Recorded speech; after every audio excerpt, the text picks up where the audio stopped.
of God, the Father, Son, and Holy Spirit.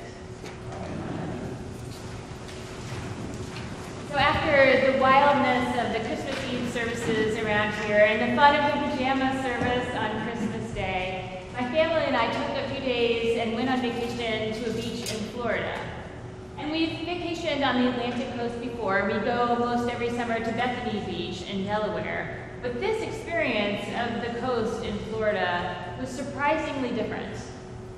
Lovely difference was that the water was much warmer, so that was great. But the waves were hugely different. I am normally used to, when we go to the beach in Bethany Beach, there's sort of being one spot where the waves break. And otherwise, it's pretty calm. And so you play in the waves, but then for me, my typical beach swimming practice is to swim past that point of breaking waves and just kind of relax back there, bobbing around, when it's just kind of calm and secure back there past the breaking point.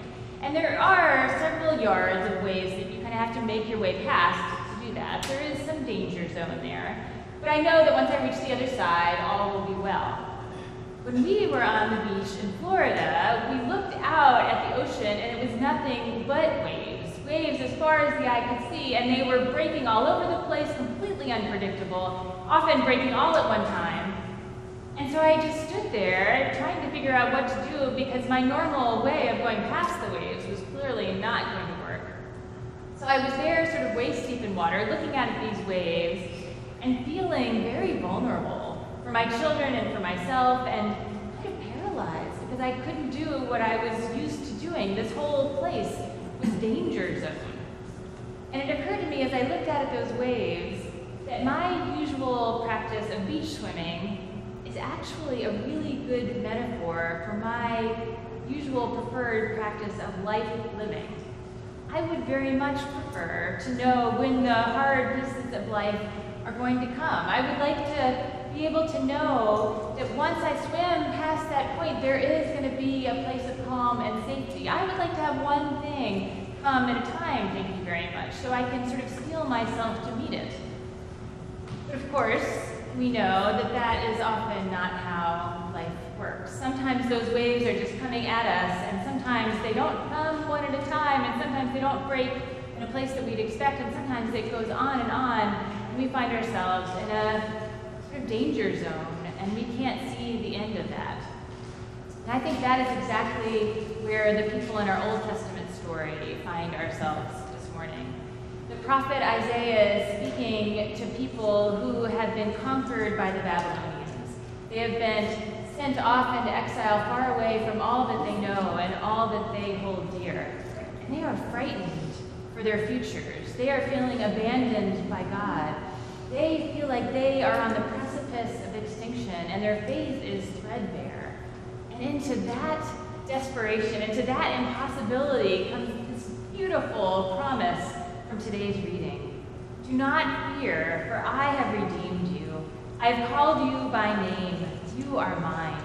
When you pass through the waters, I will be with you, and through the rivers they shall not overwhelm you, because you are precious in my sight and honored, and I love you. What incredible words of comfort and of promise. These are the people of God, no matter what the waves are doing around them. God will be with them, even if there is no calm to be found. And that identity is greater than any defeat, than any sin, than any world-shaking waves that are going on around them. And I think that promise is very similar to the promise that Jesus receives in his baptism story this morning. And I love this version of the story because it shows very clearly that Jesus is in this baptism together with this huge throng of people. You can almost imagine him standing kind of shoulder to shoulder with all of these people who maybe, like many of us, have experienced a world that wears them down and discourages them. And they walk into this water together and meet in solidarity with all of these people. It's dumped into the river waters. And then comes this promise, the heavens break open. You are my son, the beloved. With you I am well pleased. And I think if I were Jesus in that moment, I would be awfully tempted to leave it there. Consider that the pinnacle of your ministry and go on your way, because it doesn't get any better than that.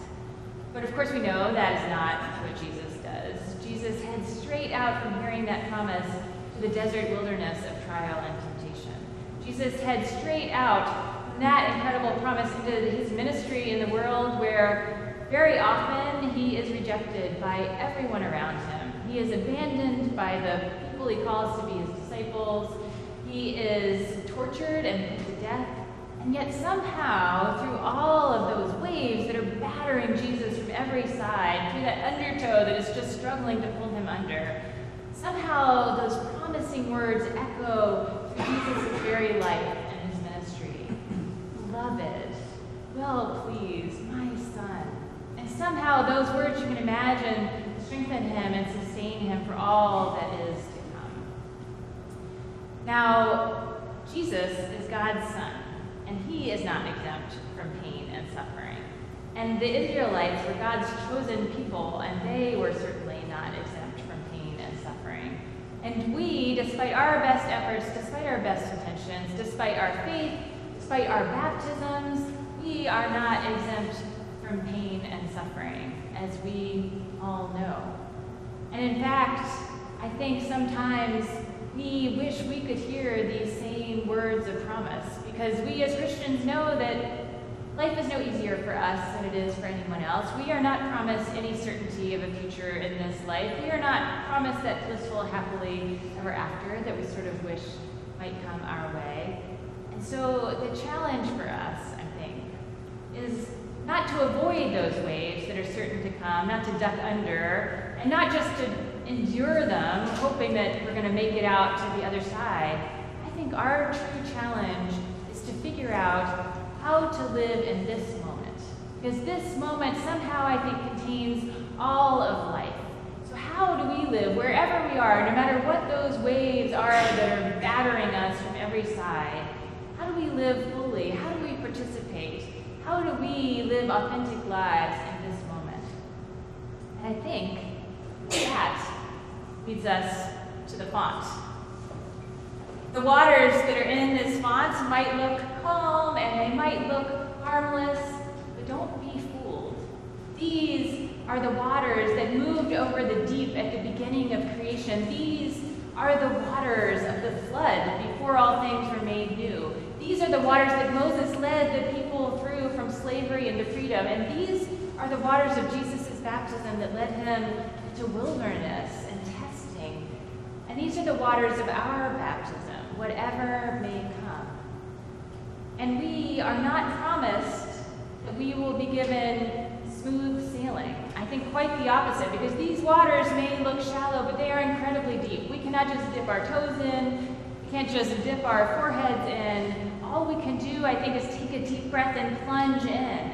Because the life that we are called into as Christians through this water is not shallow, and it's not calm, and it's not harmless. We are called to be the light that shines in a world that is much too dark.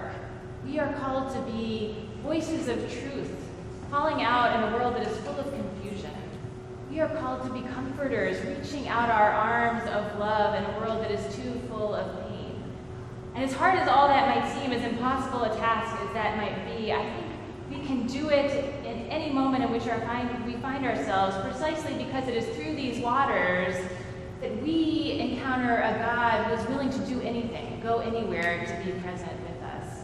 And through these waters, we hear somehow echoes of that old promise that we too are God's beloved children. God is well pleased with us too. And through these waters, we claim our identity as people who never swim alone. I speak to you in the name of God, Father, Son, and Holy Spirit. Amen.